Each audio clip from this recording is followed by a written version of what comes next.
दोस्तों नमस्कार, success plus में आपका स्वागत है। मैं आपका साथी और गाइड MS चौहान। दोस्तों, आज हम प्रिंसिपल और वाइस प्रिंसिपल के एग्ज़ाम में एजुकेशन एंड एकेडमिक के जो क्वेश्चंस आते हैं उनमें 40 महत्वपूर्ण क्वेश्चंस देखने वाले हैं। चाहे वह KVS प्रिंसिपल का हो एग्ज़ाम, चाहे वो NVS का हो, DSSB का हो या फिर EMRS का हो, एकलव्य मॉडर्न रेजिडेंशियल स्कूल का हो। आज जिन 40 प्रश्नों को हम करेंगे, यह 40 प्रश्न इतने मोस्ट इम्पोर्टेंट प्रश्न हैं जो कि कभी न कभी आपके परीक्षाओं में पूछे गए हैं और आगे भी पूछे जाने की पूरी संभावना है। तो चलिए स्टार्ट करते हैं प्रश्नों को। सबसे पहला जो प्रश्न है वो आप देख पा रहे होंगे स्क्रीन पर। वह प्रश्न है, dyslexia is associated mainly with difficulties in. तो देखिए, अगर हम बात करें डिसलेक्सिया की, तो डिसलेक्सिया एक प्रकार का डिसऑर्डर है और यह डिसऑर्डर लर्निंग डिसेबिलिटीज इन रीडिंग में आता है। डिसलेक्सिया जो आता है वह एक प्रकार का डिसऑर्डर है जो कि रीडिंग डिसऑर्डर है, राइट।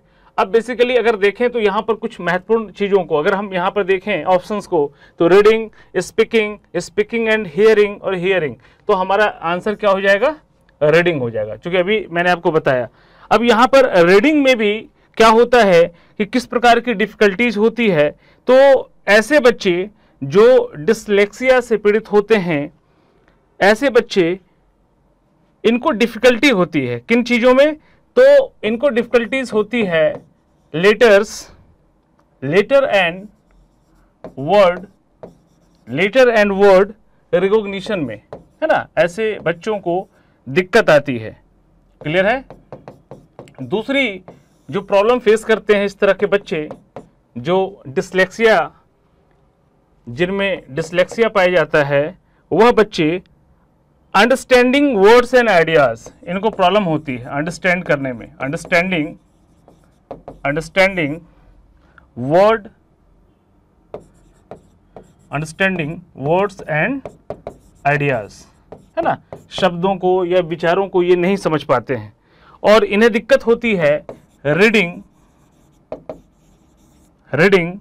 स्पीड में, है ना। ये तेजी से नहीं पढ़ सकते क्योंकि इनको दिक्कत होती है शब्दों को पहचानने में, अक्षरों को पहचानने में, इसलिए इनकी जो पढ़ने की गति है वह ज़्यादा नहीं होती, है ना। और ना ही ये फ्लुएंट पढ़ पाते हैं, तो फ्लुएंसी में भी प्रॉब्लम होती है। क्लियर है? तो यहाँ पर कुल मिलाकर के आप देखेंगे तो यह 3 जो सिम्टम्स हैं, यह डिसलेक्सिया से जो बच्चे पीड़ित हैं उनमें पाए जाते हैं। क्लियर है? यानी लेटर एंड वर्ड रिकॉग्निशन में प्रॉब्लम होती है, अंडरस्टैंडिंग वर्ड्स एंड आइडियाज में प्रॉब्लम होती है और रीडिंग स्पीड एंड फ्लुएंसी में प्रॉब्लम होती है। क्लियर है? तो जो हमारा जवाब हो जाएगा वो हमारा क्या है? हमारा रीडिंग। एक तरह का रीडिंग डिसऑर्डर है। एक तरह का किस तरह का डिसऑर्डर है? रीडिंग डिसऑर्डर है। क्लियर है? तो A is the right answer. हो सकता है कि जो पेपर आने वाले जो प्रिंसिपल का एग्ज़ाम है उसमें डिसलेक्सिया से क्वेश्चन ना पूछ करके कोई दूसरा टर्म भी दे सकता है। तो मैं आपको बता दूं कि यहाँ पर अगर आपसे डिस्कैलकुलिया पूछ लिया जाए, है ना, यहाँ पे अगर आपसे डिसलेक्सिया ना पूछ करके डिस्कैलकुलिया पूछ लिया जाए तो डिस्कैलकुलिया को भी थोड़ा सा समझ लेंगे, 2-3 जो मोस्ट इंपॉर्टेंट है, ताकि हो सके तो आपको आने वाले आगामी प्रतियोगिता परीक्षाओं में आपको हेल्प मिल सके। तो जैसे डिस्कैलकुलिया, जब डिस्कैलकुलिया आपसे पूछ दिया जाए तो ऐसे बच्चों को ना ये एक प्रकार का डिफिकल्टी विथ मैथ्स, है ना, डिफिकल्टी विथ मैथ्स। क्लियर है? यानी ऐसे बच्चे प्रॉब्लम डूइंग मैथ्स, यानी प्रॉब्लम सॉल्व कर, मतलब जो मैथमेटिक्स में प्रॉब्लम आता है उसको सॉल्व नहीं कर पाते हैं। क्लियर है? और ऐसे बच्चे जो हैं यह बेसिकली टाइम को भी अंडरस्टैंड नहीं करते हैं। किस कंसेप्ट को? टाइम, समय के कंसेप्ट ऐसे बच्चे नहीं समझते हैं। ऐसे बच्चों को ऑपरेशनल मैथमेटिकल कैलकुलेशन में भी दिक्कत आती है। मैथमेटिकल कैलकुलेशन में भी प्रॉब्लम आती है ऐसे बच्चों को। क्लियर है?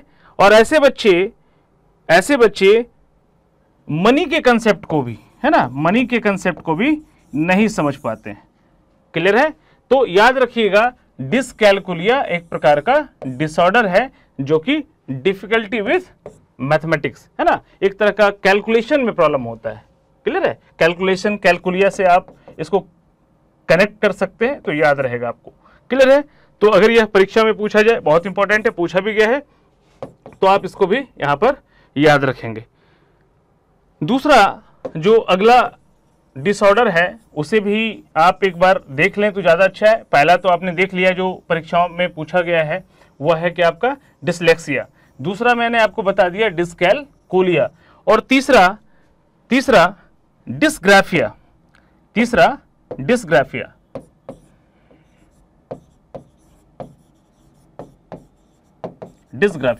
यह डिसग्राफिया जो है एक प्रकार का राइटिंग डिसऑर्डर है ना, ग्राफिकल, यानी difficulty with writing, difficulty with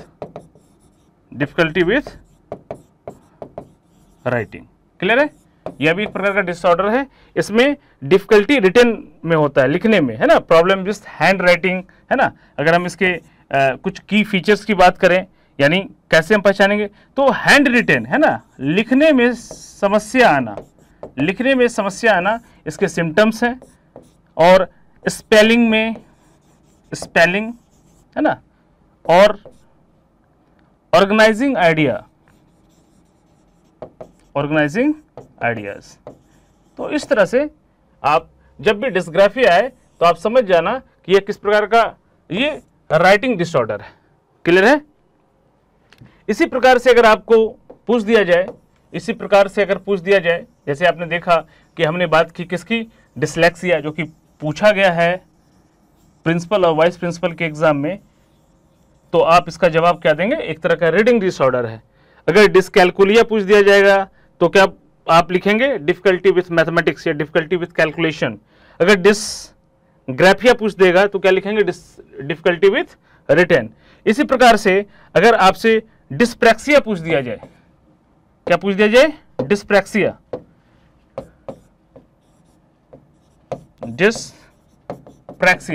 तो डिस्प्रैक्सिया जो है यह एक्चुअली मोटर डिसऑर्डर है ना, एक्चुअली मोटर डिसऑर्डर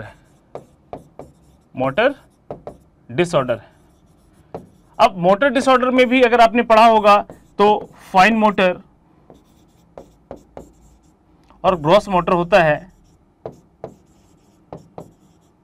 तो आप यहां पर कह सकते हैं कि एक तरह का ये सेंसरी इंटीग्रेशन डिसऑर्डर है। क्या? सेंसरी इंटीग्रेशन डिसऑर्डर है। सेंसरी इंटीग्रेशन डिसऑर्डर है, यानी ऐसे जो बालक जिनमें डिस्प्रैक्सिया पाया जाता है, ऐसे बालक difficulty with fine motor skills, है ना, किसमें दिक्कत होती है? फाइन मोटर स्किल्स में डिफिकल्टीज होती है। क्लियर है? Problem with hand eye coordination, ऐसे बच्चे हैंड आई कोऑर्डिनेशन नहीं कर सकते, यानी उनका हाथ और आंख, जैसे ऐसे बच्चे बैडमिंटन नहीं खेल सकते। क्लियर है? बैडमिंटन में आपने देखा होगा कि हैंड और आई कोऑर्डिनेशन बहुत परफेक्ट चाहिए। क्लियर है? हैंड आई कोऑर्डिनेशन नहीं कर सकते, बैलेंसिंग में इनको दिक्कत होती है। क्लियर है? ऐसी जो प्रॉब्लम होती है वह उस डिसऑर्डर को क्या कहते हैं? डिस्प्रैक्सिया कहते हैं। Are you getting my point? समझ रहे होंगे? चलिए, तो यह बहुत ही इंपॉर्टेंट है। अब क्वेश्चन ऐसा तो है नहीं कि एक बार डिसलेक्सिया पूछ दिया तो दूसरे बार भी डिसलेक्सिया ही पूछेगा। क्लियर है बात? और 40 प्रश्नों को करना है तो हम इतनी डिटेल में पढ़ा भी नहीं सकते। फिलहाल हम आपको एक दो क्वेश्चन समझा देते हैं कि इस प्रकार से हमारी डिटेल वीडियो आपको हमारे पेड कोर्स में मिलेगा, है ना। यह बेसिकली आप जिस वीडियो को भी आप देख पा रहे हैं, यह वीडियो बिल्कुल फ्री ऑफ कॉस्ट हमारे यूट्यूब चैनल पे अवेलेबल है। इसी प्रकार से हो सकता है आपसे पूछ दे डिस्फेजिया या अफेजिया, है ना। अगला टर्म क्या है, कुछ भी पूछ सकता है, किसी भी एक टर्म को आप, इस हर टर्म को इंपॉर्टेंट आपको देना है और हर टर्म को ठीक प्रकार से सीखना है। डिस्फेजिया या फिर अफेजिया, यह भी एक प्रकार का डिसऑर्डर है। और यह किस प्रकार का डिसऑर्डर है, यह डिसऑर्डर है difficulty with language, difficulty with language, difficulty with language, यानी भाषा संबंधी जो कठिनाइयां, जो परेशानी आता है, उस डिसऑर्डर को क्या कहते हैं, डिस्फेजिया या अफेजिया कहते हैं। क्लियर है। यानी इसमें प्रॉब्लम क्या होता है भाई, तो प्रॉब्लम अंडरस्टैंडिंग स्पोकन लैंग्वेज, है ना। क्या प्रॉब्लम आता है, अंडरस्टैंडिंग स्पोकन लैंग्वेज और स्पोकन लैंग्वेज। क्लियर है, जो प्रॉब्लम आती है स्पोकन लैंग्वेज में आती है। और पुअर रीडिंग कॉम्प्रिहेंशन, है ना, ऐसे बच्चों को जो डिस्फेजिया या अफेजिया से ग्रसित हैं, इनकी जो कॉम्प्रिहेंशन लेवल है वो काफी पुअर होती है। क्या होती है, पुअर रीडिंग कॉम्प्रिहेंशन, है ना, या रीडिंग कॉम्प्रिहेंशन, यानी कोई भी पैराग्राफ या पैसेज है उसको ये पढ़ के समझ नहीं सकते। क्लियर है, समझ पा रहे हैं। तो इस तरह से और भी बहुत सारे डिसऑर्डर हैं और आपके एग्जाम में कुछ भी पूछ सकता है। हो सकता है वो डिस्कैल्कुलिया पूछ दे, हो सकता है वो डिस्फेजिया पूछ दे, अफेजिया पूछ दे, हो सकता है वह बेसिकली मॉर्फिया पूछ दे, डिस्थीमिया पूछ दे, तो कुछ भी कहीं से पूछ सकता है। यहां पर जो प्रश्न पूछा है बहुत ही सिंपल है कि भाई dyslexia is associated mainly with difficulties in reading, है ना, रीडिंग। तो हमारा आंसर क्या हो जाएगा, ए। यहीं पर होता डिस्ग्राफिया, क्वेश्चन अगर चेंज होता dysgraphia is associated mainly with difficulties in, तो यहां क्या हो जाता, रीडिंग की जगह राइटिंग हो जाता। यस या नो, क्लियर है। तो इस प्रकार से प्रश्न पूछे जाते हैं। प्रश्न बहुत ज्यादा एडवांस लेवल का नहीं है, बहुत ज्यादा टफ नहीं है। क्लियर है, ये आपके प्रिंसिपल और वाइस प्रिंसिपल के एग्जाम में पूछे गए प्रश्न है। यहां पर जो भी प्रश्न हम आपको करवा रहे हैं, यह प्रश्न किसी प्रैक्टिस सेट का नहीं बल्कि आपके प्रीवियस ईयर पेपर से ये क्वेश्चंस उठाया गया है। क्लियर है, चलिए, तो समझ में आ गया होगा, इसका जो होगा ए आंसर होगा। अब दूसरे प्रश्न की ओर चलते हैं, दूसरे प्रश्न की ओर चलते हैं। स्पेशल एजुकेशन रिलेटेड टू, अब यहां पे है special education is related to. तो स्पेशल एजुकेशन आपको पता ही है भैया, स्पेशल एजुकेशन ये है ही किसके लिए, ये है स्पेशल चाइल्ड के लिए, स्पेशल चाइल्ड के लिए। आपने देखा होगा कि इनके लिए भी एक स्पेशल कोर्स होता है। ऐसे कैंडिडेट्स जो कि बीएड स्पेशल एजुकेशन में करते हैं, डीएलएड स्पेशल एजुकेशन में होता है ना, विशिष्ट बालकों के लिए शिक्षा होती है। तो एजुकेशन फॉर टैलेंटेड स्टूडेंट यह तो होगा नहीं। देखो आप ऑप्शंस को पढ़ो भी, है ना, ऑप्शंस को पढ़ने के बाद इसको बेसिकली कंपैरेटिवली आप इसको अगर डिस्कस करोगे तो भी आपके एक ऑप्शन जो सही ऑप्शंस होगा वो निकल के आएगा। Educational programmes for differently abled, देखो यह हो सकता है। ट्रेनिंग प्रोग्राम्स फॉर टीचर्स, नहीं ये तो नहीं है भाई। ट्रेनिंग प्रोग्राम्स फॉर टीचर, यह तो बेसिकली ट्रेनिंग, टीचर ट्रेनिंग की बात कर रहा है। और ट्रेनिंग प्रोग्राम फॉर गर्ल्स, यह भी नहीं होगा। तो देखिए कितना आसान है। अगर हम चारों ऑप्शंस को क्लियरली पढ़ें तो ऑप्शंस निकल के आता है कि यह किसके लिए है, यह बेसिकली उन बच्चों के लिए है जो हैंडीकैप्ड हैं, ये स्पेशल नीड वाले चाइल्ड हैं, है ना, या फिर डिफरेंटली डिसेबल्ड बच्चे हैं, है ना, इन बच्चों के लिए है। तो यहां पर ऑप्शंस क्या हो जाएगा, B is the right answer.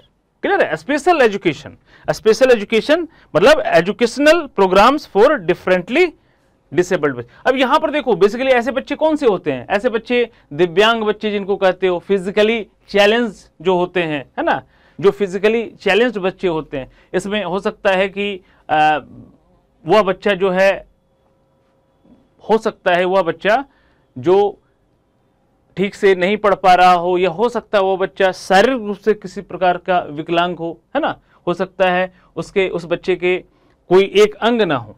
तो कहने का मतलब ये है कि यहां पर स्पेशल एजुकेशन किससे रिलेट करेगा, educational programmes for differently disabled बच्चे के लिए। ठीक है, चलो अब यहां पर दूसरे प्रश्न को लेते हैं। Next, what are the educational provisions for visually impaired. अब देखो विजुअली इंपेयर्ड बच्चा भी किस में आएगा, स्पेशल एजुकेशन में आएगा। अब इस तरह के बच्चों की भी अभी क्वेश्चन आया ना, उससे देखो कॉर्लेट, जो स्पेशल नीड है ना, जिसको विशिष्ट जरूरत हो, स्पेशल चाइल्ड है ना, इस तरह का। तो यह भी जो ये देख रहे हैं, यह प्रश्न जो पूछ दिया गया, यह भी तो इसी से रिलेट करेगा। अब ऐसे बच्चों के लिए जो कि बेसिकली देखने में सक्षम नहीं हो, ऐसे बच्चे क्या सामान्य बच्चों की तरह पढ़ सकते हैं क्या, सामान्य बच्चों की तरह देख सकते हैं क्या? बिल्कुल नहीं। तो ऐसे बच्चों को किस मेथड से आप पढ़ाओगे? हैं? कैलकुलेटर नहीं, टेप रिकॉर्डिंग नहीं, ऑल दीज नहीं। यहां पर चूंकि बेसिकली कहा गया है कि भाई विजुअली, है ना, तो आपने देखा होगा कि ब्रेल लिपि एक ऐसा माध्यम है जिसके माध्यम से जो अंधे, जो बच्चे ऐसे देख नहीं पाते हैं, है ना, जो बच्चे देख नहीं पाते हैं, वह ब्रेल मेथड के द्वारा, है ना, ब्रेल मेथड के द्वारा वो बच्चे पढ़ेंगे। ठीक है, ये जो ब्रेल मेथड है, यह मेथड किसके लिए है? यह विजुअली इंपेयर्ड बच्चों के लिए होता है। तो A is the right answer. Clear है? अब देखो ज्यादा डिटेल में जाएंगे तो 40 प्रश्नों में बहुत समय लग जाएगा, इसलिए जहां तक जो इंपॉर्टेंट चीजें हैं वो बताते चलूंगा और क्वेश्चंस भी करते जाना है। चलिए नेक्स्ट क्वेश्चन की ओर चलते हैं। अब तो कह रहा है भाई कॉन्टिन्यूअस कॉम्प्रिहेंसिव एवोल्यूशन। देखो आपने सीसी का नाम सुना होगा, है ना, सीसी इसी का फुल फॉर्म है। क्लियर है? अब सीसी जो सिस्टम है was introduced by in 2009 with the enactment of the right to education. Right to education, clear है? Right to education.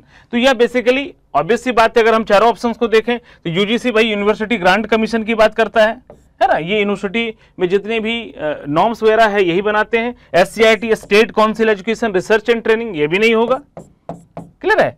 क्योंकि यह बात किसकी कर रहा है? सीसी की बात कर रहा है। यूजीसी डिफरेंट चीज हो गया, एससीईआरटी डिफरेंट चीज हो गया, IGNOU Indira Gandhi national open university, यह भी नहीं होगा। तो क्या हो जाएगा हमारा? CBSE central board of secondary education, right? CBSE central board of secondary education is the right answer. Clear है? यूजीसी नहीं होगा, एससीईआरटी भी नहीं होगा, इग्नू भी नहीं होगा। A is the right answer. Clear है? सीसी पैटर्न है ना, इसी सीसी में हम पढ़ते हैं सब्मेटिव असेसमेंट, फॉर्मेटिव असेसमेंट, है ना, और सीसी में ही दोनों है क्या, दोनों एस्पेक्ट हैं, स्कॉलिस्टिक एंड को स्कॉलिस्टिक एस्पेक्ट है। क्लियर है? तो यहां पर अगर बात करें तो यह जो ऑप्शन है, यानी ए जो ऑप्शन है हमारा सही हो जाएगा। क्या? Central board of secondary education. आप इनके फुल फॉर्म को भी याद रखेंगे, जैसे इग्नू का Indira Gandhi national open university हो गया, SCERT state council education research and training, UGC university grant commission और central board of secondary education. एक एनसीटी भी होता है, national council for teacher education. तो इसके फुल फॉर्म को भी आप एक तरह से याद रखेंगे। चलिए अगला जो प्रश्न है वह देखते हैं। अगला प्रश्न है the title of the report of education commission 1964 to 66 better known as Kothari commission report is. Kothari आयोग है ना, कोठारी आयोग की बात कर रहा है। तो इस कोठारी कमीशन रिपोर्ट की बात कर रहा है कि भैया इसको किस नाम से जानते हैं, है ना, इसको किस नाम से जानते हैं। तो अगर ऑप्शंस की हम बात करें तो ऑप्शंस क्या क्या दिया हुआ है? ऑप्शंस है learning without burden, an enlightened and human society, education and the people of India, education and national development. ठीक है? तो इसका जो नाम है, इसका जो बेटर नॉन एज है इस कोठारी कमीशन को, वो क्या इसका जो टाइटल कह सकते हैं एक तरह से, इसका जो टाइटल है कोठारी कमीशन का, वो टाइटल क्या होगा? Education and national development. ठीक है? तो हमारा ऑप्शन क्या हो जाएगा? D is the right answer. चलिए अगले प्रश्न की ओर बढ़ते हैं। विच ऑफ द फॉलोइंग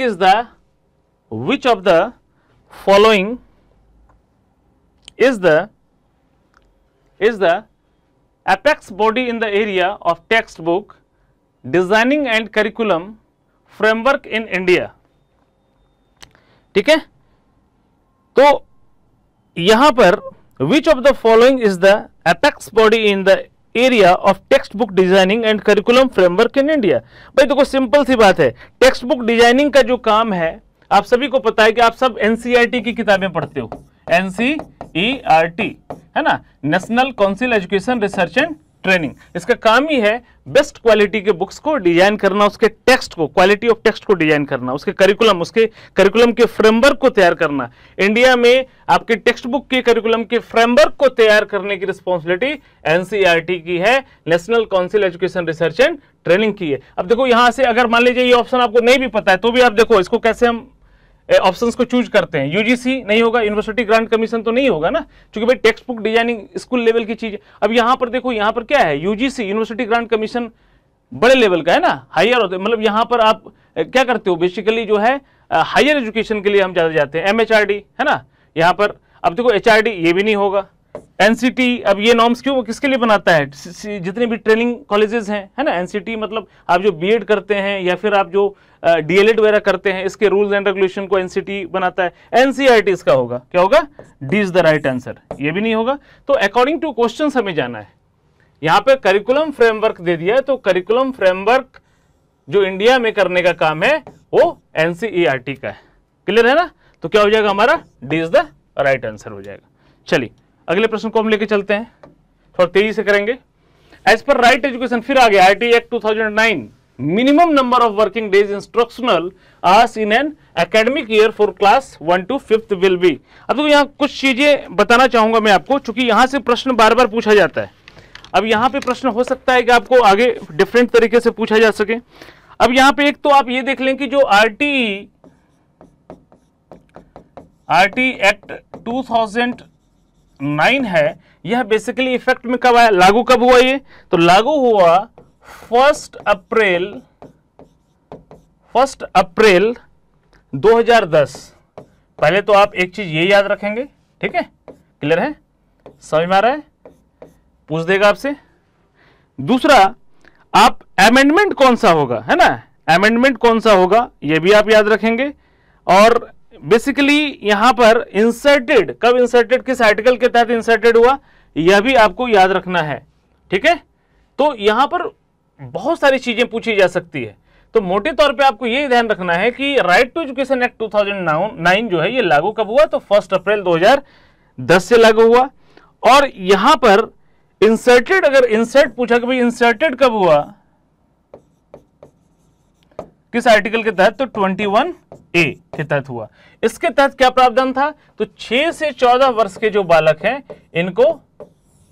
इनको free and compulsory education provide करवाया जाए। समझ रहे बात को, क्लियर है। तो यहां पर और अमेंडमेंट एक्ट 2002 की बात की जाएगी, यहां पर अगर अमेंडमेंट एक्ट की बात की जाएगी तो 2002 यहां पर आ जाएगा, क्लियर है।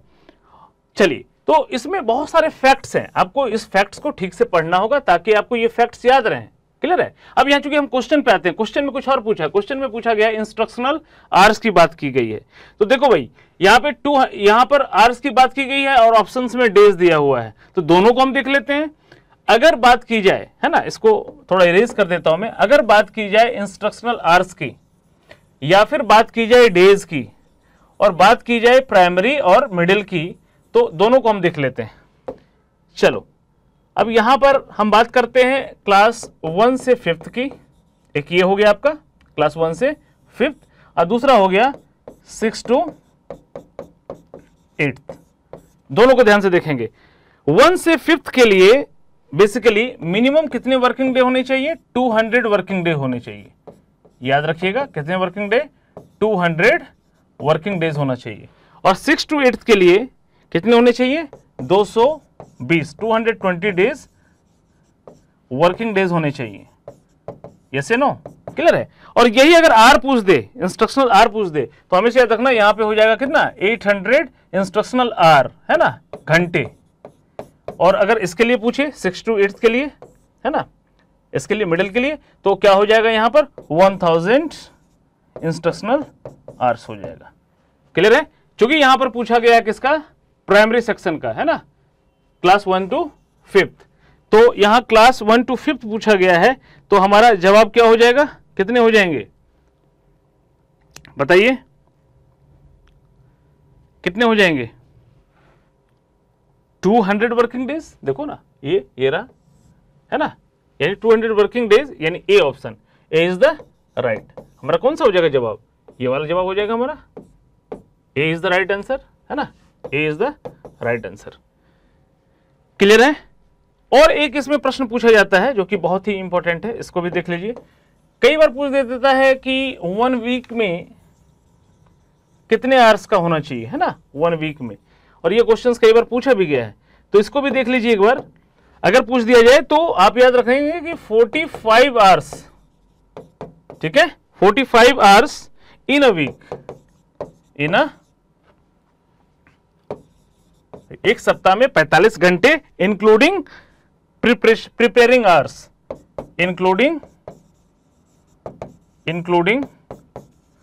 प्रिपेयरिंग आवर्स, ठीक है। तो इस तरह से क्वेश्चंस बनते हैं इसमें, और अगर मैं 40 प्रश्न को इतने डिटेल में पढ़ाऊंगा तो काफी समय लग जाएगा। समझ पा रहे हैं? क्वेश्चन बहुत ही आसान है, क्वेश्चन बहुत ही आसान है। क्लियर है? चलिए,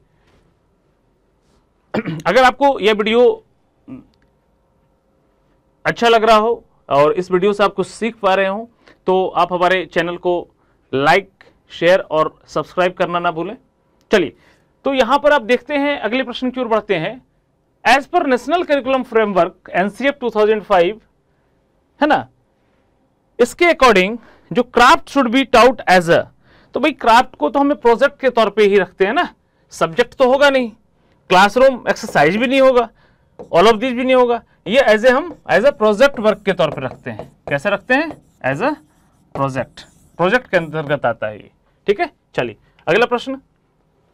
In order to make the process of teaching learning of social science participative, there is a need to introduce debate and discussion in the classroom. This approach is learning will. तो यहां पर अगर बात करें तो lead to lot of noise in the classroom and disturb the, देखो भाई, classroom disturb हो इसलिए बच्चे नहीं सीखें, ये ऑप्शन तो होगा नहीं, ठीक है, क्योंकि जब बच्चे सीख रहे हैं तो थोड़ा बहुत शोर शराबा भी होगा। कि both the learner and teacher, यहां पर यह पॉइंट बहुत ही जबरदस्त है कि दोनों एक्चुअली सोशल रियलिटीज को लेकर के कनेक्ट रहे। B is the right answer. Clear है? Lead to waste of time of the students and teachers, यह भी नहीं होगा, और बोथ ए एंड सी, यह भी नहीं होगा। तो बी सबसे परफेक्ट है। हमेशा याद रखना कि जो बॉन्डिंग है टीचर और लर्नर्स की, ये हमेशा जो है एक कनेक्शन के साथ हो, हमेशा एक्टिवली पार्टिसिपेट करे। एक बच्चा भी एक्टिवली पार्टिसिपेट करे टीचिंग लर्निंग प्रोसेस में, और टीचर भी एक्टिवली टीच करे, है ना। दोनों का एक्टिव होना बहुत जरूरी है, यानी यहां लर्नर को भी एक्टिव होना है और टीचर भी यहां पर एज अ फैसिलिटेटर की भूमिका में रहेगा, है ना। किसकी भूमिका में? एज अ फैसिलिटेटर की भूमिका में रहेगा। क्लियर है? चलिए, तो B is the right answer. अगले प्रश्न की ओर चलते हैं। Level of motivation of student increase with interaction with, तो ऑब्वियस सी बात है, मोटिवेशनल साइकिल आपने पढ़ा होगा। मोटिवेशनल साइकिल तो उसमें सबकी भूमिका होती है, यानी आपके पीयर्स, आपके पेरेंट्स और टीचर, है ना, सबके साथ इंटरेक्शंस करने से जो मोटिवेशन लेवल है स्टूडेंट का वो इंक्रीज होता है। क्लियर है? समझ रहे हैं बात को? और यहां पर आप एक चीज और ध्यान देंगे कि कई बार प्रश्न मोटिवेशनल साइकिल से भी होता है, तो मोटिवेशनल साइकिल अगर मैं इस प्रश्न में आपको बताऊंगा तो ड्यूरेशन थोड़ा बढ़ जाएगा, लेकिन एक ब्रीफ, एक संक्षेप में मैं इसको बता देता हूं आपको। मोटिवेशनल साइकिल में यहां पर अगर हम बात करें तो यहां पर अगर देखें तो सबसे बड़ी बात होती है नीड, है ना। नीड, जो नीड अगर जरूरत होगी तो फिर यहां पर नीड के कारण क्या होगा? अराउजल, है ना। कोई जरूरत है, आपको किसी चीज की जरूरत हुई तो आप क्या होंगे? उत्तेजित होंगे, उत्तेजित होंगे, यानी जो आपकी जरूरत है उसको पूरा करने के लिए, ठीक है। और वही आपको ड्राइव करेगा। ड्राइव के बाद आप क्या करोगे? आप बेसिकली जो भी आपका एम है, जो भी आपका गोल है, आप उस लक्ष्य की ओर आगे बढ़ोगे। और जब आपका गोल या जो एम्बिशन है या जो एम है, जो उद्देश्य है, वो अगर पूरा हो जाता है तो आप यहां पे कह सकते हैं क्या? Achievement of aim. जैसे आपने प्राप्त कर लिया तो फिर क्या होता है, डिक्लाइन ऑफ अराउजल, है ना, जो आपकी उत्तेजना है वो थोड़ा उसमें कमी आ जाती है, क्योंकि आपकी जरूरत, आपकी जो आपने जो एम्बिशन सेट किया था, आपने जो गोल सेट किया था, वो उसकी प्राप्ति हो गई, यानी यहाँ डिक्लाइन हो गया। फिर यहां पर जब एक नई नीड की पूर्ति होगी, फिर से एक नई जरूरत जब पैदा होगी, तो फिर आपके अंदर अराउजल होगा। इसको मोटिवेशनल साइकिल कहते हैं, है ना। कई बार प्रश्न यहां से भी पूछ लिया जाता है, ठीक है। तो यहां पर हमने जो जवाब दिया वो क्या है, ऑल ऑफ दीज, है ना। यानी पीयर के साथ इंटरेक्शंस करके, टीचर के साथ इंटरेक्शंस करके, पेरेंट्स के साथ इंटरेक्शंस करके, है ना, बच्चों के अंदर क्या होगा, मोटिवेशन इंक्रीज होगा। चलिए अगले प्रश्न की ओर। The principles of conditioning in learning were first established by, देखो भाई कंडीशनिंग इन लर्निंग यह पैवलोव की थ्योरी है ना, किसकी थ्योरी है, पैवलोव की। अब ये बेसिकली आप सब सीनियर मोस्ट हैं, आप सभी टीचर हैं, है ना, आप सभी टीचर हैं, सभी ने इतनी पढ़ाई जरूर की होगी कि बेसिकली स्किनर की थ्योरी इंपॉर्टेंट है, उसे पढ़ लीजिए, पैवलोव की थ्योरी इंपॉर्टेंट है, उसके बाद आप बेसिकली थॉर्नडाइक की थ्योरी पढ़ लें, ये सारे इंपॉर्टेंट थ्योरी है। और इस सारी थ्योरी को हमने एक वीडियो में पढ़ा रखा है, आप अगर हमारे चैनल पे जाएंगे तो आपको सारी थ्योरी एक ही जगह मिल जाएगा, तो वहां से पढ़ के भी आप इसको जितने भी देख रहे हैं ना, ये देखिए जीन पियाजे, है ना, या फिर कोहलर, या फिर स्किनर, या फिर पैवलोव, सबकी थ्योरी है। तो यहां पर पूछ रहा है प्रिंसिपल ऑफ कंडीशनिंग, तो प्रिंसिपल ऑफ कंडीशनिंग अगर पूछ रहा है तो पैवलोव हो जाएगा, क्या हो जाएगा, पैवलोव हो जाएगा। यही बेसिकली जो है ऑपरेंट कंडीशनिंग पूछता तो स्किनर हो जाता, है ना। अगर ऑपरेंट कंडीशनिंग पूछता तो क्या हो जाता, स्किनर होता। इनसाइट थ्योरी पूछता, इनसाइट थ्योरी पूछता तो कोहलर हो जाता, है ना। और यहां पर कॉग्निशन थ्योरी अगर पूछता, है ना, तो पियाजे हो जाता। तो आपको सब कुछ पता होना चाहिए, तब आप बेसिकली हर ऑप्शंस को जब जानेंगे तब आपको आसानी से आप किसी भी प्रश्न का, कोई जटिल प्रश्न नहीं है, बहुत ही आसान है। अगर हमें यह पता है कि प्रिंसिपल ऑफ कंडीशनिंग पैवलोव से रिलेट करता है, तभी तो हमने ए ऑप्शन लगाया। हमें यह भी पता है स्किनर का ऑपरेंट कंडीशनिंग अगर आएगा क्वेश्चन में तो हम स्किनर को क्लिक करेंगे। हमें यह भी पता है कि भाई इनसाइट थ्योरी की अगर बात होगी तो हम कोहलर की बात करेंगे, यस या नो। और हमें यह भी पता है कि कॉग्निशन थ्योरी की अगर बात करेगा तो हम जीन पियाजे की बात करेंगे, यस या नो। तो बहुत ही बेहतरीन है, क्वेश्चंस बहुत टफ नहीं है, मॉडरेट लेवल के प्रश्न है ना। आप हमारे साथ बने रहिए, इसी प्रकार के प्रश्नों को हम बहुत अच्छी तरीके से करेंगे। अगले प्रश्न की ओर चलते हैं। प्रश्न है एज सोन बाय कोहलर, देखो insightful learning is among human being. देखो आगे यहां पे, यह बेसिकली जो इंसाइटफुल लर्निंग होती है यह बेसिकली कॉमन होती है ना, कॉमन होती है। क्लियर है, नॉट क्वाइट कॉमन ये भी नहीं होगा, नॉट पॉसिबल ये भी नहीं होगा। तो इसका क्या ऑप्शन हो जाएगा, ए इज द राइट आंसर। देखो भाई इनसाइट थ्योरी सूझबूझ का सिद्धांत कहते हैं ना। जब कोई वस्तु या फिर कोई चीज अपने जगह पर उलझी हुई हो या अपने जगह से विस्थापित हो, अलग अलग हो, तो अपनी सूझबूझ के माध्यम से उन समस्याओं को सॉल्व करना ही इनसाइट थ्योरी होता है। और लगभग इसको कॉमन माना जाता है, सभी में इस तरह की चीजें होती है। अंतर्दृष्टि सूझबूझ का सिद्धांत इज द राइट आंसर। चलिए अगला प्रश्न, विच of the following is true about curriculum, है ना, करिकुलम के बारे में क्या ट्रू है। तो देखें इसमें ऑप्शंस क्या क्या है, ऑप्शंस क्या क्या है। ऑप्शंस है आपके, it is the foundation of teaching and learning, it is not just syllabus, it is not mentioning topic, all of these. जवाब दीजिए इसका, सारे सही होंगे भाई। It is the foundation of teaching and learning, ये भी सही है, ये भी सही है, ये भी सही है, यानी D is the right answer. Clear है। अगले प्रश्न की ओर चलते हैं। कॉर्पोरल पनिशमेंट, भाई ये तो आपको पता है कि किसी भी प्रकार का पनिशमेंट जो है अलाउ नहीं है, तो मस्ट गिवन फ्रिक्वेंटली नहीं, must not be given, yes, this one is the right answer, B is the right answer, may be given as and when needed नहीं, और must be given regularly to all ये भी नहीं। कोई भी question positive question है उसको कोई भी नेगेटिव एस्पेक्ट में आपको आंसर नहीं देना है, ये हमेशा ध्यान रखेंगे दोस्तों, ये सबसे इंपॉर्टेंट बात है। पैडागोजी के सेक्शन में आप हमेशा याद रखना कि अगर क्वेश्चंस है, सभी जितने भी क्वेश्चंस है उसका जवाब बच्चों के हित में होना चाहिए। वहां पर हमेशा टीचर गौन रहेगा, टीचर सिर्फ फैसिलिटेटर की भूमिका में रहेगा, मेन एक्टिव रोल में हमेशा स्टूडेंट रहेंगे। यस या no? B is the right answer, यहां पे बी हो जाएगा। चलिए अगला प्रश्न, Which of the following areas is covered under the scheme of continuous and comprehensive evaluation? अब आपको पता है यहां पर बेसिकली कि इस तरह के प्रश्न बहुत ही आसान होते हैं, है ना। अब देखो यहां पर क्या है भाई, पर्सनल एंड सोशल क्वालिटीज यह भी होगा, को करिकुलर एक्टिविटीज यह भी होगा, एटीट्यूड्स एंड वैल्यूज यह भी होगा, ऑल ऑफ दीज।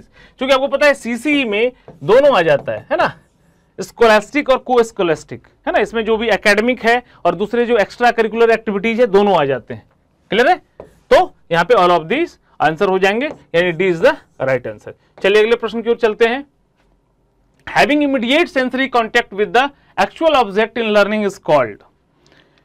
अब देखिए बहुत ही अच्छा प्रश्न है भाई, जब इमीडिएट सेंसरी कॉन्टेक्ट करे with the actual object in learning, तो ये क्या है? डायरेक्ट एक्सपीरियंस है। सपोज करो कोई बच्चा है, वह बच्चा किसी भी एक कैंडल बना दिया, सपोज करो ये कैंडल है ना, इसमें बेसिकली लाइट है, और एक यहां पर बच्चा है, यह बच्चा है। अब इस कैंडल को देख करके यह अट्रैक्ट हो रहा है ना, इस कैंडल को देख करके ये छूना चाहता है। आप क्या कर रहे हो, यह बच्चा इस कैंडल को छूना चाहता है ना, ये हाथ बढ़ा करके छूना चाहता है, और आप इस कैंडल को दूर ले जा रहे हो कि नहीं मत छुओ। लेकिन जब तक यह बच्चा डायरेक्ट एक्सपीरियंस नहीं करेगा अपने, जैसे यहां पर क्या है, एक सेंसरी ऑर्गन, यहां पे इसका हाथ है, हाथ में टच करेगा तो क्या होगा, इसको फील होगा। यानी यहां पर कहने का मतलब यह है कि किसी भी चीज को लेकर के बालक जब स्वयं अनुभव करता है अपने एक्सपीरियंस के आधार पे, तो उसको क्या कहेंगे, उसको डायरेक्ट एक्सपीरियंस कहते हैं। क्या कहते हैं? Direct experience. बच्चा एक बार इस लाइट को छू लेगा ना, तो फिर ये दोबारा छूने की कोशिश नहीं करेगा, क्योंकि इसको पता चल जाएगा इस लाइट को छूने से उसका हाथ जल गया है ना। या फिर बच्चों को देखे होंगे कि जो मिर्च होता है ना, मिर्च काफी तीखा होता है, और ग्रीन कलर का भी होता है, रेड कलर का भी होता है। बच्चे को मना करते हैं, नहीं बेटा इसे नहीं खाना, नहीं खाना, नहीं खाना, लेकिन बच्चा उसके पीछे भागता है। एक बार बच्चे को छोड़ दीजिए, बच्चा खा के देखेगा, चख के देखेगा, जब तीखा लगेगा, आंख से आंसू आएंगे, तो बच्चा कैसा एक्सपीरियंस किया? डायरेक्ट एक्सपीरियंस किया। फिर बच्चा उस चीज को नहीं छुएगा। तो डायरेक्ट एक्सपीरियंस में ना बच्चे का खुद का अनुभव होता है, खुद के एक्सपीरियंस के साथ वो सीखते हैं, तो उसको परमानेंट लर्निंग कहते हैं। बच्चा कभी भूलता नहीं है, क्योंकि उसको उसने खुद के अनुभव के साथ सीखा है। तो क्या हो जाएगा हमारा? B is the right answer. Clear है? चलिए अगला है, because of the limitation of the classroom situations in most of the Indian schools textbook is considered. अब यहां पर अगर देखें तो क्या होगा, तो भाई यहां limitations of the classroom situations की बात की गई है, तो most of the Indian school text book is considered किसको? जो नेसेसरी है ना, जो नेसेसरी है। क्लियर है? जो जरूरत है उसी चीजों को पढ़ाना, मतलब बहुत ही सोच समझ करके डिजाइन करना है ना स्कूल के टेक्स्ट बुक को। क्लियर है? ये नहीं होगा, ये नहीं होगा और ये नहीं होगा। B is the right answer. अगला है, which of the following approaches is used by teachers for motivation children. तो आप सब कुछ करोगे, है ना, ये सारे ही एक्टिविटीज बच्चों को क्या करेंगे? मोटिवेट करेंगे, यानी all of these, all of these. चलिए अगला प्रश्न है, जीन पियाजे की थ्योरी से अगला प्रश्न आ गया। पियाजे is mainly known as studying. देखो भाई, आपको मैंने हमेशा बोला है कि जितने भी थ्योरीज हैं उसको हमने एक वीडियोज में पढ़ा रखा है, नहीं तो अगर आपने नहीं देखा है तो आप एक बार हमारे चैनल में जाके उसे जरूर सर्च करेंगे, सक्सेस प्लस के नाम से। क्लियर है? तो आपको वहां पर वीडियो हमारे देखने को मिलेंगे। अब ये social development, cognitive development, language development, sexual, ये जितने भी हैं, अब बेसिकली आपको सोशल डेवलपमेंट आपने पढ़ा होगा, लेव वाइगोस्की का नाम आता है ना, लेव वाइगोस्की का नाम आता है। क्लियर है? कॉग्निटिव डेवलपमेंट जीन पियाजे का नाम आता है। किसका नाम आता है? जीन पियाजेट का नाम आता है। अब क्वेश्चन डायरेक्ट है, देखो यहां पे, Piaget is mainly known as studying, तो किसका हो जाएगा? कॉग्निटिव डेवलपमेंट का आएगा। हम बढ़ेंगे नहीं लैंग्वेज डेवलपमेंट में, यहां पर हम इसके आगे बढ़ेंगे नहीं। क्लियर है? लैंग्वेज डेवलपमेंट में आपने बेसिकली पढ़ा होगा, है ना, लैंग्वेज डेवलपमेंट में चॉम्स्की की थ्योरी पढ़ी होगी आपने, है ना, जिसने एलईडी दिया, लैंग्वेज एक्विजिशन डिवाइस, चॉम्स्की की थ्योरी में। चॉम्स्की ने ही यूनिवर्सल ग्रामर के कंसेप्ट को दिया, यूनिवर्सल ग्रामर के कंसेप्ट को दिया। क्लियर है? तो यहां पर बेसिकली हर ऑप्शंस को डिस्क्राइब मैं कर सकता हूं, लेकिन यहां पर बेसिकली फिर टाइम बहुत ज्यादा लंबा हो जाएगा, है ना, 40 क्वेश्चंस है। तो यहां पर आप देख रहे हैं इसका क्या जवाब हो जाएगा, कॉग्निटिव डेवलपमेंट, सीधे डायरेक्ट क्वेश्चन है, यानी B is the right answer. चलिए अगला 20 क्वेश्चन है, according to RT act 2009 all private school shall be required enrol children from weaker, देखो भाई ईडब्ल्यूएस की बात कर दिया, इकोनॉमिक वीकर सेक्शन ईडब्ल्यूएस, तो इसका कितना है 25% सीट रिजर्व किया गया है, कितना, B is the right answer. अब ये पूरा चैप्टर अपने आप में बड़ा है ना, इसको डिटेल से पढ़ने की आवश्यकता है, और क्वेश्चन भी बिल्कुल ऊपर से पूछा गया है, तो इसका क्या जवाब हो जाएगा 25%, है ना, 25% सीट रिजर्व है ऐसे बच्चे जो इकोनॉमिक वीकर सेक्शन से आते हैं, तो B is the right answer. अगला, establishing rules and procedures for the classroom on day 1 and reinforcement them are if a management plan for the classroom is succeed। अब यहां पर जो क्वेश्चन है वह basically not essential, sometimes needed, critical, irrelevant, तो यह basically क्या हो जाएगा, क्रिटिकल हो जाएगा, सी इज द राइट आंसर। क्या हो जाएगा, क्रिटिकल, ठीक है ना, आपको एस्टेब्लिश करना है रूल, ठीक है, तो क्या हो जाएगा, क्रिटिकल। चलिए अगला, according to the national curriculum framework in short NCF 2005 the approaches suggested to be followed in the constructionist approach where the child is supposed to be the creator of one's knowledge and the teacher is supposed to be the, अब देखो भाई यहां पर आप हमेशा देखेंगे एक word आ गया कंस्ट्रक्ट, क्या वर्ड आ गया, कंस्ट्रक्ट, यानी यहां पर जो ये शब्द है ना, ठीक है, तो यहां पर ये स्टूडेंट के लिए आया है, हमेशा याद रखना किसके लिए आया है, स्टूडेंट के लिए आया है, और स्टूडेंट को अकॉर्डिंग टू प्रोग्रेसिव एजुकेशन हमेशा याद रखिएगा, प्रगतिशील शिक्षा के अनुसार बच्चे अपने ज्ञान के निर्माता स्वयं हैं, यानी कंस्ट्रक्ट देयर नॉलेज, बच्चे अपने ज्ञान के निर्माता स्वयं हैं, बच्चे अपने अनुभव से चीजों को सीखेंगे। प्रोग्रेसिव एजुकेशन के जो स्ट्रॉन्ग प्रोपेगेटर हैं वो जॉन डीवी साहब हैं, है ना, जॉन डीवी साहब हैं। तो यहां पर यह माना जाता है प्रोग्रेसिव एजुकेशन में और एनसीएफ 2005 में कि यहां पर टीचर क्या है, टीचर एज अ फैसिलिटेटर है ना, करना बच्चे को ही है, टीचर सिर्फ उसे सरलीकृत कर सकता है ना, जहां बच्चा फंस रहा हो या जो प्रॉब्लम उसे सॉल्व नहीं हो पा रहा है वहां हिंट दे सकता है या फिर उसको थोड़ा फैसिलिटेट कर सकता है। तो हमेशा याद रखना कि अकॉर्डिंग टू एनसीएफ टीचर की भूमिका क्या है, एज अ फैसिलिटेटर है ना, C is the right answer, C is the right answer. चलो, communication of a teacher with student should ideally mean, दोनों शुड आइडियली मीन, तो क्या हो जाएगा यहां पर भाई, दोनों आइडियली तब होगा जब दोनों एक दूसरे के आइडियाज को एक्सचेंज करेंगे, है ना, दोनों आइडियाज को एक्सचेंज करेंगे, यानी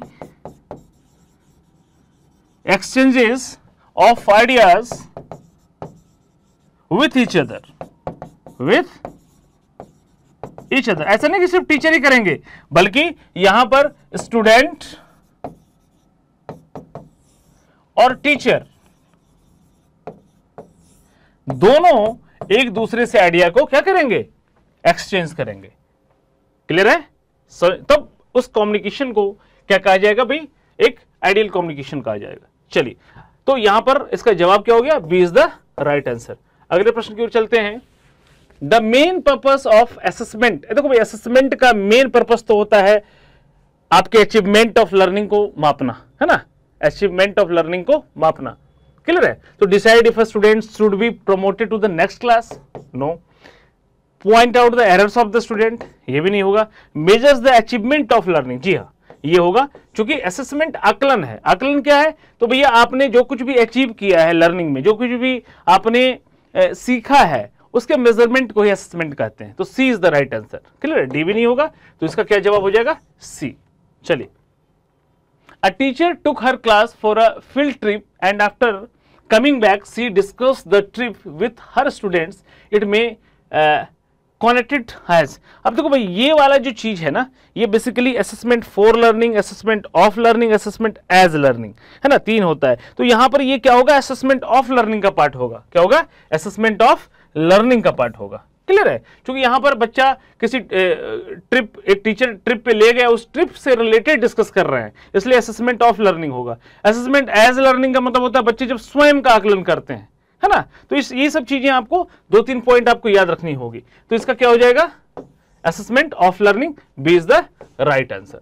क्लियर है। चलिए अगला प्रश्न, the objective of academic supervision is, क्या है इसका, the objective of academic supervision is, तो क्लासरूम मैनेजमेंट, यह भी सही है, करिकुलम डेवलपमेंट, यह भी सही है, और इंस्ट्रक्शनल एवोल्यूशन, यह भी सही है। यानी यहां पर all of the above, D is the right answer. ठीक है, बहुत ही अच्छा प्रश्नों का समावेशन है, देख पा रहे होंगे आप। नेक्स्ट प्रश्न है, फॉर मिनिमाइजिंग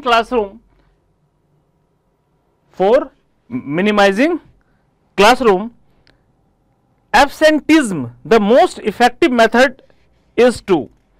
तो यहां पर देखो प्रश्न कितना अच्छा है कि बेसिकली यहां पर ऐसा कौन सा इफेक्टिव मेथड होगा जो कि बच्चों के एब्सेंट को कम कर सके, बच्चे बंक कम मारे, क्लास में बच्चों की संख्या ज्यादा हो, है ना। ऐसा क्या, जिससे ऐसा कौन सा इफेक्टिव तरीका आप बताएंगे जिससे मिनिमाइज किया जा सके किसको, एब्सेंटिज्म को। तो पनिश द एब्सेंट, भाई क्या जो एब्सेंट बच्चे करते हैं उसको पनिशमेंट करोगे, यह तो अलाउ ही नहीं है ना। इन चीजों के लिए मना कर दिया गया कि बच्चों को आप पनिश नहीं कर सकते, किसी प्रकार का पनिशमेंट नहीं दे सकते।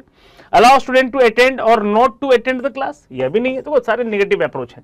सी that the class is taught well and regularly, ये हो सकता है, इसको रखेंगे। Tell students that bunking classes is a bad behaviour, इसको कहने से तो कोई चेंजेस नहीं होगा।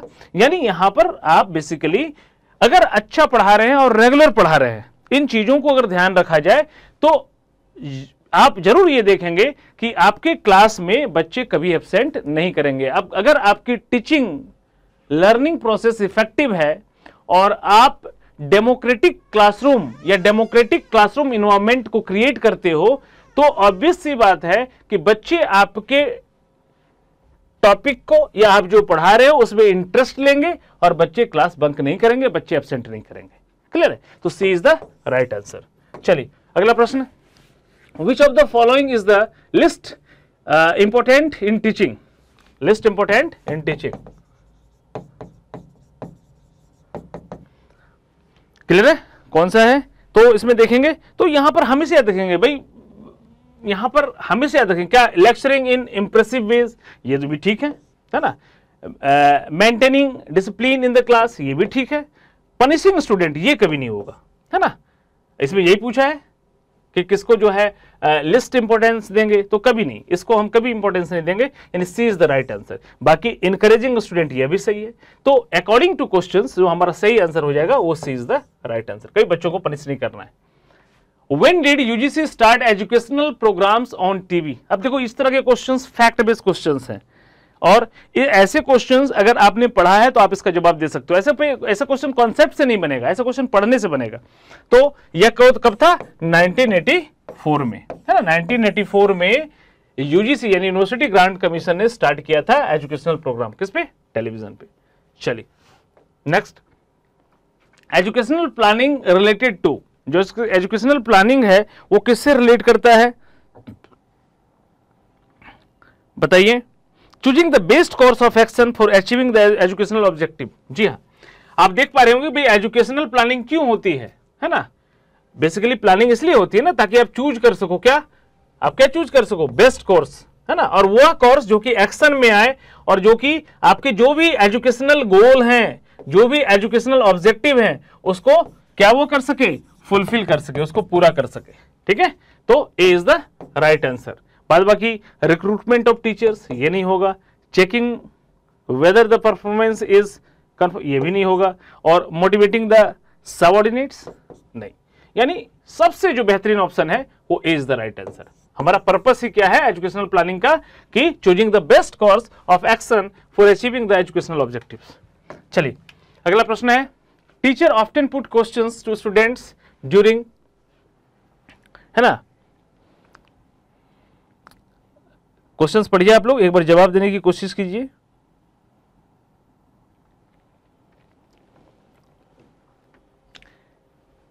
Teacher often put questions to student during and or immediately after teaching a lesson so as to assess their learning and thereby to proceed to the next lesson. This is an example of.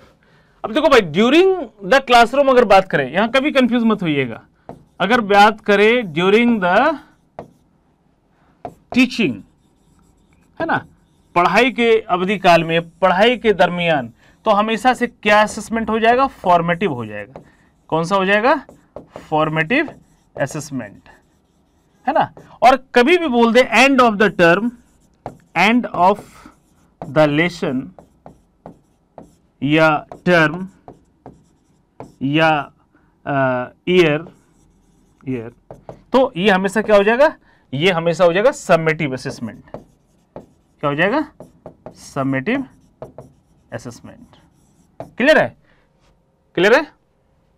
यानी यहां पर देखिए formative evolution और summative evolution option में है, तो जब भी ड्यूरिंग द टीचिंग बोले, है ना, तो क्या हो जाएगा?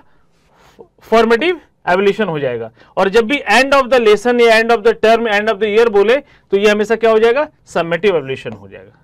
ठीक है, तो हमेशा याद रखना ये सारी चीजें। यहां पर चूंकि बोला है क्या, देखो यहां पर कैसे पकड़ोगे? ड्यूरिंग, देखो यहां पे आ गया ड्यूरिंग इमीडिएटली आफ्टर टीचिंग। अब बोल दिया ड्यूरिंग इमीडिएटली आफ्टर टीचिंग, तो क्या हो जाएगा? ये हो जाएगा फॉर्मेटिव, यानी B is the right answer. 20 का सही जवाब होगा।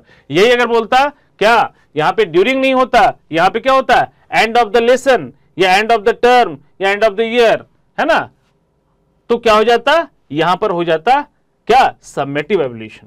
ठीक है, क्वेश्चन चेंज होने पे आंसर चेंज हो जाता। चलिए, तो इसका क्या हो जाएगा? B is the right answer, 20 का सही जवाब। Integrated teacher education programme are offered by, देखो भाई इसको शॉर्ट फॉर्म में क्या कहते हैं? ITEP। क्लियर है? ITEP। और यह बेसिकली कौन ऑफर करता है? तो regional institutes of education. D is the right answer. Direct question है ये। चलिए, how should a teacher practice democracy in the classroom? भाई डेमोक्रेसी कब होगा क्लासरूम में? एक क्लासरूम में डेमोक्रेसी कब होगी बताइए? बहुत ही आसान क्वेश्चन है, बताओ। Providing equality of opportunity to people, बिल्कुल भाई, लोकतंत्र में भी तो यही है, सभी लोगों को एक समान, एक दृष्टिकोण, है ना, एक प्रकार की अपॉर्चुनिटी दो, एक प्रकार का अवसर दो। तो providing equality of opportunities to people, ये भी सही है। यही तो मतलब है डेमोक्रेटिक क्लासरूम का। Giving freedom to peoples in educational choice, ये भी फ्रीडम दो, है ना। Providing special programmes for the disadvantage group, इसको भी दो, जो डिसएडवांटेज ग्रुप है उसको भी स्पेशल प्रोग्राम्स दो। यानी ऑल ऑफ दीज, ये सारे ही ऑप्शन क्या हैं? सही हैं, क्योंकि सारे ही ऑप्शंस कनेक्ट होते हैं किसके? डेमोक्रेटिक क्लासरूम के, है ना। चलिए अगला प्रश्न। The primary task of the teacher is to, क्या है primary task? Teach the prescribed curriculum, क्या यही है बस उसका काम कि भाई करिकुलम को stimulate and guide students learning? हाँ बिल्कुल, as a guide, as a facilitator, है ना, as a guide, as a facilitator आपकी भूमिका है ना, एक टीचर की भूमिका अकॉर्डिंग टू एनसीएफ है। यानी यहां पर B is the right answer. ठीक है, क्लियर है? चलिए अगला प्रश्न है, the teach a blind student along with the normal student, what type of behavior expected from a teacher? बहुत ही आसान है ना। Take care of the student with sympathy, भाई सिंपैथी का कुछ नहीं, आप बच्चों को कोऑपरेट करें, बच्चों को गाइड करें, बच्चों को फैसिलिटेट करें, सिंपैथी देने की आवश्यकता नहीं है। Don't give any extra attention because majority of students में सफर, ये भी नहीं होगा। Arrange a seat in the front row and try to keep your teaching pace according to him without making the other student suffer। हाँ बिल्कुल सही, सी number जो है आपका सबसे बेस्ट ऑप्शन है। क्या कि क्लासरूम में भाई दोनों तरह के बच्चे बैठे हैं, स्पेशल नीड वाले भी बैठे हैं, नॉर्मल बच्चे भी बैठे हैं, तो स्पेशल नीड वालों को कुछ फैसिलिटी के साथ आप उन्हीं बच्चों के साथ पढ़ाएंगे, है ना, ताकि उनमें इंफीरियर कॉम्प्लेक्सिटी ना आए। तो arrange the seat in the front, क्यों कह रहा है भाई कि यहां पर बेसिकली यहां पर बात किया कि ब्लाइंड स्टूडेंट है ना, हो सकता है उसे कम दिखता हो या फिर वो दूर की चीजों पे ब्लैक बोर्ड पे लिखी हुई चीजों को नहीं देख पा रहा हो।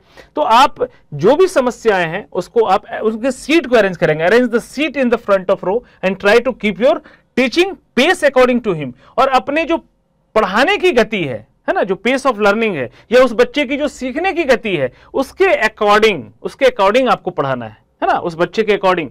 और बच्चे के जो पेस ऑफ लर्निंग है उसके अकॉर्डिंग ही बच्चा सीखेगा, है ना, उसको आप चेंज करने की कोशिश ना करें। क्लियर है? और यह भी ध्यान रखना है कि दूसरे स्टूडेंट जो क्लास में नॉर्मल बच्चे हैं वो भी सफर ना कर सके। बहुत ही अच्छा ऑप्शन, बहुत ही अच्छा प्रश्न है सी, बहुत बेहतरीन। इस तरह के क्वेश्चन हमारे फेवरेट क्वेश्चन होते हैं। चलिए, the best educational programme is one which is accordingly to the, बहुत ही अच्छा क्वेश्चन है, क्या हो जाएगा? तो यहां पर the best educational programme is one which is according to the, भाई यहां पर नन ऑफ दीज हो जाएगा, क्योंकि need of the child and of the society, ability and interest of the child, both A and B, यहां तो सब है। लेकिन ऑप्शन से यहां पूछ दिया अभी one of the which of the according to the best educational, तो बेसिकली एक किसी एक को तो कह नहीं सकते, तो क्या हो जाएगा यहां पे? D is the right answer. The basic purpose of school administration is to, क्या बेसिक पर्पस है स्कूल एडमिनिस्ट्रेशन का? तो हमेशा से जो बेसिक पर्पस होता है स्कूल एडमिनिस्ट्रेशन वो होता है ऑर्गेनाइज करना, ऑपरेट करना, है ना। और बेसिकली जो है वह जो भी है ऑर्गेनाइजेशन, है ना, ऑर्गेनाइज करेगा, ऑपरेट करेगा स्कूल को फॉर इंस्ट्रक्शनल कन्वीनियंसेस के लिए। तो यहां पर हमारे जो ऑप्शंस हो जाएगा वो C is the right answer. Clear है? चलिए अगला प्रश्न, if student becomes unconscious in the class a teacher should, अगर सपोज करो कि बच्चा पढ़ते पढ़ते अनकॉन्शियस हो गया, है ना, तो क्या? तो rush to the principal office and canvass for help him, है ना। ऐसा तो भाई काम नहीं चलेगा ना, आप बेसिकली प्रिंसिपल ऑफिस जा करके वहां पर वो चीजें करोगे, या फिर दूसरा है टेलीफोनिक स्टूडेंट पेरेंट्स, या फिर पेरेंट्स को टेलीफोन करोगे और वेट करोगे। ये सब तो give first aid to the student and try to contact any nearby doctor. अगर वो अनकॉन्शियस फील कर रहा है बच्चा, तो आपका सबसे पहला प्रथम कर्तव्य होता है एक टीचर होने के नाते आप उसको फर्स्ट एड दें, है ना, और किसी नियर बाय डॉक्टर से आप कंसल्ट करें। क्योंकि यहां भी आप जाकर के प्रिंसिपल चैम्बर में भी जाकर के आप यही काम करोगे, या फिर पेरेंट्स भी आएंगे तो भी पेरेंट्स भी यही काम करेंगे। तो इससे बेहतर है ना कि आप उस चीज को पहले करो, है ना, यानी गिव फर्स्ट एड, है ना, जो भी प्राइमरी ट्रीटमेंट है to the student and try to contact nearby doctors, ताकि उस बच्चे की तबीयत ठीक रहे, वो जल्दी से जल्दी ठीक हो सके। क्लियर है? सबसे पहला है आपको प्राथमिक उपचार करना है, यानी C is the right answer. चलिए अगला है, the best way to react the wrong answer given to a student is to, है ना, क्या हो जाएगा यहां पर? अगर यह प्रश्न देखें, बहुत ही अच्छा प्रश्न है, क्या होगा? तो scold him for not having learn the lesson, नहीं, कभी स्कॉल्डिंग नहीं करना है, कभी पनिश नहीं करना है। Explain why the answer is wrong, yes, अगर वो कोई गलत जवाब देता भी है तो आपको उसको डांटना नहीं है, आपको उसको डराना नहीं है, आपको उसको पीटना नहीं है, ये सब नहीं होगा, है ना। हाँ, एक्सप्लेन करो why the answer is wrong, आपको एक्सप्लेन करना है टीचर होने के नाते कि तुम्हारा जवाब गलत क्यों है ना। तो B is the right answer. इन दो ऑप्शन को चेक करने की जरूरत नहीं है, फिर भी चेक कर लो। Ask another student to give the correct answer, नहीं, ये सॉल्यूशन तो नहीं है। Ignore the wrong answer and pass on to the next question, नहीं, ये भी ऑप्शंस नहीं। आप उस बच्चे को जिसने गलत जवाब दिया है उसको एक्सप्लेन करो कि क्यों तुम्हारा जवाब गलत है। चलिए, और इस सीरीज का जो आखिरी क्वेश्चन है वो है maximum participation of student is possible in teaching through, है ना। तो सबसे बढ़िया जो होता है, मैक्सिमम पार्टिसिपेट कब करेंगे बच्चे? पार्टिसिपेट कर रहे हैं, देखो यहां पर लेक्चर मेथड नहीं होगा। जब पार्टिसिपेट कर दिया इसका मतलब होता है कि सब एक दूसरे के प्रति भाग, मतलब उस प्रतियोगिता में भाग लेना। यानी जो सबसे बेस्ट मेथड है वो डिस्कशन मेथड। क्योंकि जब डिस्कशन करते हैं, मान लीजिए कि group A, group B, group C, suppose करो इसमें 10 बच्चा बैठा है, इसमें 10 है, इसमें 10 है, भाई सभी एक दूसरे के साथ डिस्कस करेंगे, सभी एक दूसरे के साथ डिस्कस करेंगे, है ना। तो मैक्सिमम पार्टिसिपेशन तो तभी होगा ना। इसलिए according to questions the right answer is B option, discussion method. क्या ऑप्शन हो जाएगा? B is the right answer. Clear है? तो आपने देखा कि किस प्रकार से हमने महत्वपूर्ण 40 प्रश्नों को कंप्लीट किया। और यह जो प्रश्न आप देख रहे हैं, यह 40 के 40 प्रश्न आपके प्रीवियस एग्जाम में, है ना, पूछे जा चुके हैं। और यह प्रश्न दोबारा रिपीट भी हो सकता है और इसी प्रकार के प्रश्न आपके आएंगे, इसकी पूरी गारंटी है। तो इस वीडियो को आप शुरू से लेकर के आखिरी तक देखें और अपने साथ पेन पेपर जरूर रखें, ताकि चीजों को, जो कंसेप्ट मैंने आपको बताया है, जो कंसेप्ट हमने आपको पढ़ाया है, उस कंसेप्ट को भी कॉपी पे नोट करते जाएं। क्लियर है? तो इसी प्रकार की जो सीरीज है वह लगातार आपके लिए मैं लाता रहूंगा। आज के लिए बस इतना ही। आप अपना बहुत ख्याल रखें, आप जहां भी रहें स्वस्थ रहें और पढ़ते पढ़ाते रहें। मिलते हैं इसी प्रकार के अगले वीडियो में। जय हिंद, जय भारत।